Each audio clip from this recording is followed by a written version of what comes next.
All right, man. Let's talk about Jaron Boots Ennis daring, excuse me, daring Terence Crawford to come get his belts back. Let's talk about it. Thumbs up the video, share the video, subscribe to the channel. Next subscribe button is the bell icon button. Hit all notification, increase your chance, get notifications. We go live or drop video. So now Boots talking that ish. He taking Bernie advice. Bernie told him, Bernie the boxer, one of Bud's trainers, told him, um, if you want to fight a basically a closed mouth don't get fed. All right. So and that's right. Talk your ish. You know, uh, when you talking to women or you trying to get women, a lot of guys feel that not approaching the women, which I can understand today. But the players tell you, a closed mouth don't get fed. You know, no cap. But but Jaron Ennis dares Terence Crawford to come get his belt back. Yeah, I mean, um, uh, so this was wrote by Hines on boxes. He said, "I just gotta keep winning and keep making noise." Ennis told my boy Jamil from YSM Media, subscribe to his channel on YouTube. Uh, during a recent interview, keep stepping on these guys. They got to see me. He right. Eventually, the boogeyman get his title shot. You know, you know. He says, he said, "Come get your belt back if you think you're the best in the world." So that's what he told him. Whether it's undisputed champion or not, Crawford believes that he's the best fighter on the planet, even though IBF stripped him of his shoulder. Wants to him to prove it. And just want him to prove it. He said, "Come get your belt back if you think you're the best in the world." And I seen the best way to get Terence Crawford attention to talk shit. Now, we talked about it. Terence Crawford revealed that he turned the fight down twice. Okay? So I just knew about the BLK Prime situation. So at the end of the day, if you turn that fight down twice, that's everything we need to say. Not saying that Crawford word is biblical. You know what I'm saying? But he seemed like an honest guy. And we didn't heard Jaron Ennis dispute that. You know what I'm saying? And we haven't. But if you really want to get his attention, talk shit. Talk shit. Talk shit. You know? Start pulling up on these guys and pulling these guys' whole card. Everybody got mad at him because he got a vacant belt. He was the interim champion. We don't know if he was behind the scene forced for them to push Bud. Even if he was, it is what it is. They ain't order a purse bid. They ain't order nothing. No cheese sticks, no Italian cheese bread, nothing.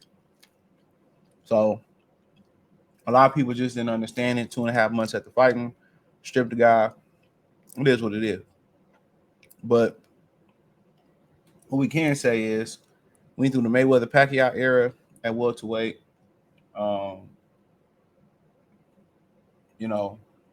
And we continue to go through these different eras.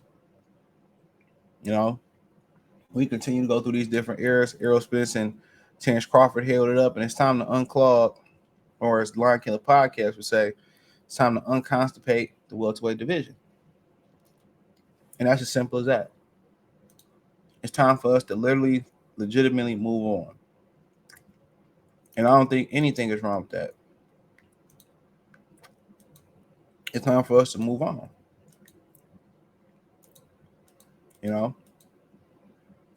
And I feel that's just fine.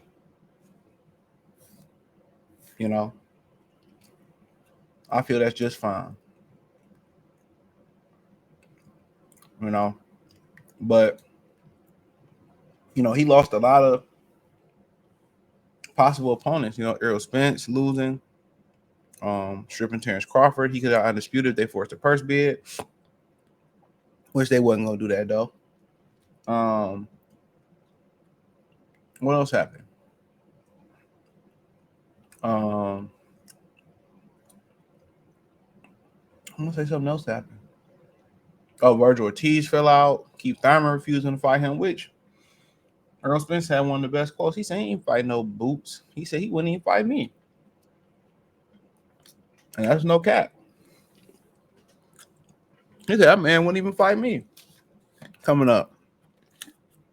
So, maybe stay honest to get in there with him because he needs, he seen that type of fighter that'll get in there with anybody. So maybe stay honest to get in there with him.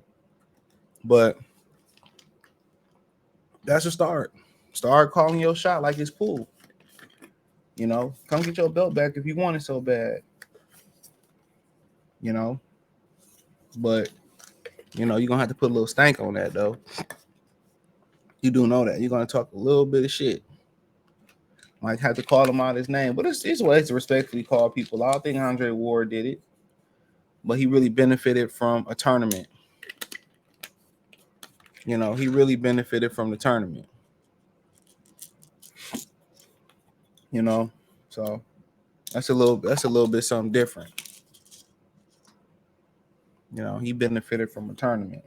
But maybe pull up to Bud Jim, calling him out and all that stuff, and do the Shannon Briggs. When dudes be saying, I can't get this fight. I'm like, you ain't did the Shannon Briggs yet. Charles was calling out Canelo. They weren't pulling up on Canelo, but then again, my bad. Then again, after Lara pulled up on him, after he beat, I forget who he beat. I think it was Angulo. After Lara pulled up on him, they stopped letting people get close to Canelo Alvarez. That's why Demetrius Andrade was all the way in the back door in the medium room, and he got closer to Canelo. They grabbed that motherfucker. They was protecting Canelo like he was the president. They was protecting Canelo like he was the president, El Presidente. For real. For real. That was the crazy thing about it.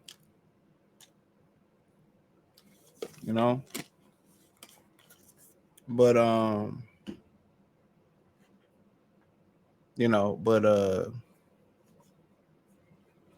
but yeah, so I think he need to be a little bit more, maybe outspoken, a little bit more wordplay, but this is just the beginning of it. And do we really want that fight? Only he know. We just know his dad was on there saying we just want the belt. We don't care how we get it. We just want the belt. And that's important because a lot of times that triggers extra money in the contract. Sometimes it might trigger an extension of a contract. But we do know this is just not his era right now. I ain't gonna say it's not his era, it's just not his time to shine right now. And that's the unfortunate thing about it. Terence had to wait his turn, Earl had to wait his turn, and now they're making him do the same thing. But you can never get mad at somebody for wanting the biggest and the best fights possible. Can't do it.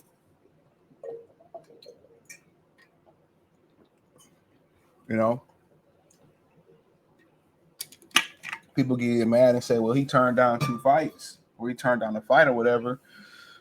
But apparently he felt like he had some loyalty to Showtime. And maybe Espinoza was telling them something different than that was actually going on.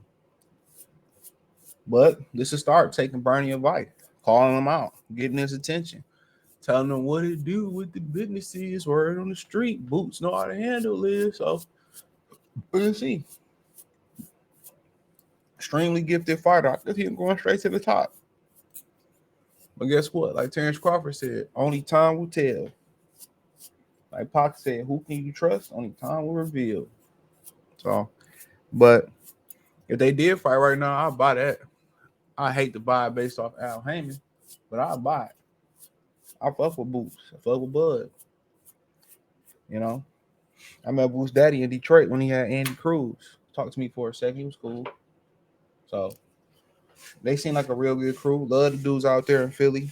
They just like Detroit niggas, real thorough. Most of them Muslim though. You know how that go. But shout out to them, man. They ain't got nothing. I mean, I got love for the Muslim brothers and all that and stuff of that nature. But we'll see. We'll see. We'll see if he keep this barrage going. That's $1 million question because he going to step up the name calling. But very competitive. And that's how you get his attention. But thumbs up the video. Share the video. Subscribe to the channel. Next subscribe button is the bell icon button. Hit all notifications. Increase your chance to get notifications. We go live or drop video. Financially want to support the channel. Cash App, $ CJ Good 313.